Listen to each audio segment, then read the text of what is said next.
Hey, everybody. Today, I want to talk to you a little bit about Social Security. And I have many concerns and I have some fears about Social Security. Is my Social Security under attack? Now, I know Social Security is going through a lot of operational challenges and service adjustments. The Social Security is facing operational challenges, including reduction of the staff. I heard they're laying off 7,000 workers, and they're trying to lay off as much as 12% of the total workforce for Social Security. And that could be up to 57,000 individuals being laid off. Now, Social Security is already very slow in their customer service, their response to our questions, our phone calls, especially our phone calls. When we call, you could be on hold for an hour, 2 hours, who knows how long you're going to be on hold. And if you live overseas, contacting Social Security up in Manila can be a challenge. They're only open a few hours a day, twice a week for phone calls. And if you're not lucky enough to be one of the first ones to get in the queue, you're not going to get through. We saw this problem develop when the proof of life letter went out, and a lot of people didn't get their proof of life letter back to Social Security in time, and they lost their benefits for a little while. It took them a month, 2 months, maybe 3 months to get the proper paperwork back up to the embassy, back up to Social Security, and get their payments, back on track. Less employees are going to mean longer wait times for you and me when we try to contact them. Now, I understand change is necessary. It's a necessary evil in the world. Change is necessary, but it's always resisted. We are so set in our ways. We like it just the way it is. We like that we can call Social Security, make changes to our account as needed, especially like with direct deposit. So I just read about this enhanced identity verification measure. They want to use it to combat fraud and safeguard benefits. The Social Security Administration has strengthened its identity verification procedures. Beneficiaries seeking to file claims or to make direct deposit changes are now required to verify their identity through their online My Social Security account or in person at a local Social Security office. These measures are aimed to protect Social Security records and to expedite service delivery. So what does that mean? Well, if you have a My Social Security account, you can go in there and make your changes. If you're already set up in there and you want to make a direct deposit change from one bank to another, you just go in there and change it. If you don't have an account with Social Security and you're in your 50s or your 60s, set one up now. If you're planning on coming to the Philippines or any other country, set it up now before you leave the U.S. It's much better that you have this in place before you leave the U.S., just in case you have issues or problems. They're easily addressed while you're in the United States and harder to take care of when you're over here in the Philippines or some other country. It just gets harder to address these problems. Now, I don't see where this is a problem. You should be able to go into your account and make whatever changes you need on your direct deposit. Also, when you sign up to Social Security, you're going to have to go in person and show your ID, or maybe you can do it online. But what's wrong with showing an ID? You show an ID when you get on an airplane. You show an ID when you receive a package. You should have to show an ID, prove who you are when you sign up for Social Security or make any drastic changes to your Social Security. And direct deposit changes are a drastic change. You don't want some stranger making a phone call or sending a letter or an email to Social Security and having your direct deposit changed to a bank that isn't even yours. That's where fraud and abuse could come. So we need to protect ourselves, and this is one way the government is going to try to protect you. For people who are older and people are saying, oh, they're too old to go in person, well, help them out, guys. They should have power of attorney with one of their kids or a friend or a lawyer to help them get through this process. Check with your elderly parents right now. If you're younger, if you have friends on Social Security and they don't have a My Social Security account yet, help them set that up. They're going to need that. But what are my main concerns here with Social Security? Not just this change. There's going to be a lot of changes There's a lot of people working at Social Security because the system is so outdated. You know, I don't know how to describe it, but the software and the computer system, the data entry, all that is obsolete. It's old. I know for the last 35 years, there's always been talk about upgrading the Social Security system, updating, the equipment that they have and the computers. No one's done it in 35 years. So we keep hiring more and more people. How do you solve the problem? You just throw more people at it. And it isn't working.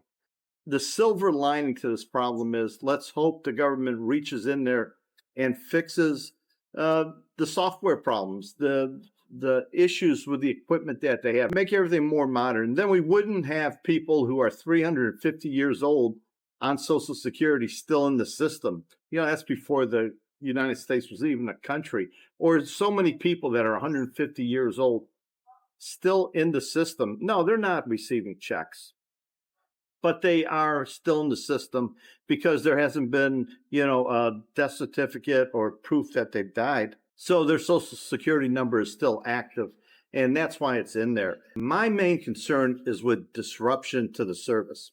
I am really scared and concerned that because they're going to eliminate so many employees in Social Security office, that service is going to get interrupted, that there is going to be a month when I don't get my check. I'm not saying that I'm not going to receive my payment. I'm not saying that I'm not going to be reimbursed later down the line, but a red flag may pop up. I'm here in the Philippines and, they pop up a red flag and said, hey, let's check Mike to make sure he's a legitimate person, that he's entitled to Social Security. I think over the course of the next few years, you're going to want to verify each and every one of us as someone who is entitled to Social Security and who is getting the right amount of Social Security. There's a lot of people who are being overpaid. I'm sure there's some people who are being underpaid, and maybe they can correct those issues also. And we got a hint that is a possibility by the Commerce Secretary to Donald Trump, Howard William Lutnick. Now, he was in a podcast, and I've seen this podcast on multiple news channels and YouTube channels, where he sits there and talks about his 94-year-old mother-in-law. If his mother-in-law did not receive her check one month, she would not panic. She would not panic. She would just understand that there's a problem with the system, and next month she would be getting 2 checks, that they would correct the problem in a small period of time. Well, the trouble is with this man is he's a multi-millionaire, if not a billionaire. His family doesn't need the Social Security check. So yes, a $2,000 check or a $4,000 check not hitting his bank account once in a while is not going to hurt him. He's going to be able to pay his rent, his mortgage payment, his bills. He'll have food on the table. But there's so many of us out there that if our Social Security check is late, if it's late by a week, we take a chance of being evicted. We're waiting for that check to come in so we can go down to the grocery store and buy our groceries, to pay our rent, to pay our electric bill, to pay for all our daily necessities, to buy our medicine, to pay for that doctor's visit, to make sure a check doesn't bounce. We need that check every month. A vast majority of people receiving Social Security or disability payments from Social Security, they need that check, and they need it to be on time, and they need it to be every month. But I think we have to be prepared for the glitches. There are going to be glitches in the system, and there's going to be times when checks don't go out. I don't know for what reason, but it's going to be because of lack of personnel, an old computer system that needs to be updated. There are going to be glitches, and there are going to be problems. And people say, hey, I'm not worried about it. 1 check isn't going to hurt me. Well, I remember in February when the proof of life letters that people got didn't send them in. And all of a sudden, first week of February, they got their checks cut off. I must have 50 emails and messages on my Facebook saying, hey, Mike, I didn't receive my Social Security check this month. Do you know what I should do? Has anybody else told you about having problems with their Social Security? Well, it happens every February when you're overseas, because that's about when they cut off the payment to everybody who didn't send in their proof of life. I'm worried about this from now on. If you don't do the proof of life on time, you're going to have to somehow prove your identity. And it's that letter, yes, but through my Social Security, maybe they'll require us to go up to Manila and go to the office there and show them our ID. And now, what about these countries that don't have a Social Security office? The office in Manila handles most of Southeast Asia. So there's no way that people who live in Cambodia or Thailand, they're retired there, are going to be able to go up there. So you, as an individual, you have to make sure you're ahead of everything. You have to make sure that that proof of life letter hasn't been sent out to you, or if it has, that you've gotten it back to them in time. And by having the My Social Security account, checking that every month, I check mine every month. I make sure it says the next payment is coming out, what day it's coming, and the amount. And I just see that all the time. So I know there's no disruption of service. If someone's going to have a disruption of service, the 1 month you go in there, it's going to say Social Security suspended. Now you're at a point where, oh no, it says suspended. You can start contacting somebody. You could take all the steps necessary to stop the suspension before it really hurts you, before it gets into that 2 or 3 checks that you haven't received. And guys, please, if you're traveling overseas, if you've decided to make the Philippines or Cambodia or Colombia your home, stay on top of this and have a couple months in reserve. I know it's hard to save money. There's a lot of people who live check to check with very small savings. They might have had an emergency last month, but man, try to put away at least the bare essentials for a couple months. Have your rent put away. Have some extra food put away. Put extra food in the pantry, buy some extra canned goods, whatever. Be prepared. I want you to be prepared for the unexpected. But I think an interruption of the Social Security payments is not something that you should be unprepared for. I think it's actually going to happen at some point to all of us here in the near future. Now, hedges against Social Security cuts. We all know Social Security is going to be running out of money here, even if they just stick to the status quo and make no drastic changes. 2033, I'm preparing for that 10, 20% cut in Social Security because Social Security, as they keep telling us, is running out of money. And if no drastic changes are done, it will be out of money. So prepare for a haircut coming in the next 5 to 8 years. And how are you going to do that? Well, you need to establish living somewhere where you can afford that. Now, if you're lucky enough, you have plenty of pension and a couple $100 less a month isn't going to hurt you, that's fine. But a lot of people are living right at the limit of their income, of their Social Security pension or their 401 or whatever method they have for living. They're living right at the window of the boundaries of that payment. They're spending almost every dollar they make. Get in the habit of saving 10 to 20% every month. Just save it. Force yourself to do so. It's good to have it in reserve. You never know what emergency comes up. If you know in all my budget videos, and this is not a budget video, you need to have an emergency fund. You need to have extra savings just in case the unexpected. But I'm telling you, the Social Security is something you better start to expect. 1 month, you're not going to get a payment. Our Social Security is under attack.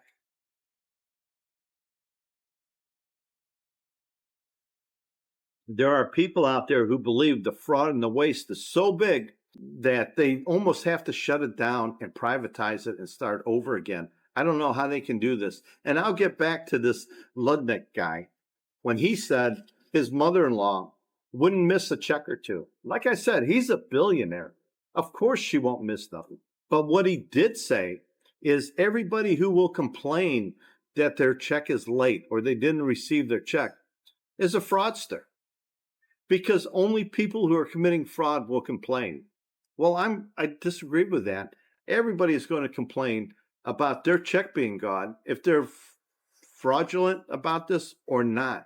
So, guys, you have to prepare for the Social Security, the problems that could happen. Let's hope nothing happens as the status quo goes as it does. And in 8 years, when it's time for Social Security to run out of money, they don't. They find more money. They print more money for us because we've earned our Social Security already. But be prepared. The world is changing, and the world is changing fast. And if you're not seeing it, you're blind. Open your eyes and prepare yourself. Don't worry about the masses. Don't worry about everybody else. Don't worry about my Social Security or my health insurance or the guy down the street. Worry about yours. You have to take care of you. You have to prepare for your future, and you have to prepare for what's going to happen. Social Security is under attack. It's under attack by the administration right now. I don't think they're attacking me and you as a recipient, but they're attacking the system, and maybe they want to make it better, maybe they don't. I don't know. Only time will tell. But I'm just telling you, as an old man in the Philippines, you need to be prepared. Operational challenges and service adjustments. The Social Security Administration is facing operational challenges, including staff reduction and the closure of certain field offices, which may impact service, delivery, and accessibility. These changes could lead to longer wait times, potential delay in processing payments. Beneficiaries are encouraged to utilize online services or schedule appointments in advance.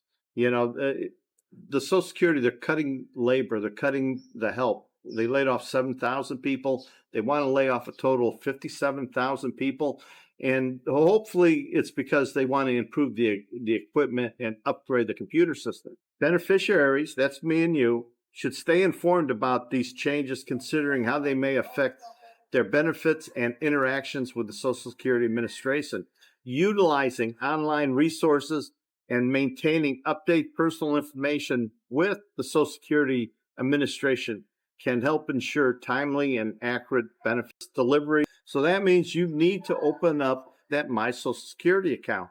Make sure you have it completely under control, that you can access it anytime, anywhere. I've run into many guys here in Dumaguete who cannot access their My Social Security account. It's no big deal to them until the day they need it. They need a copy of their benefits letters showing how much money they're making. They need to change the direct deposit bank account, and they couldn't do that unless they go into their My Social Security account. So guys, all in all, just stay on top of the situation. Have some money put aside. Please be prepared for the worst. Hope for the best, but prepare for the worst. Leave me a comment down below if you agree or disagree, and I'm sure there's a lot of people who disagree. Until next time.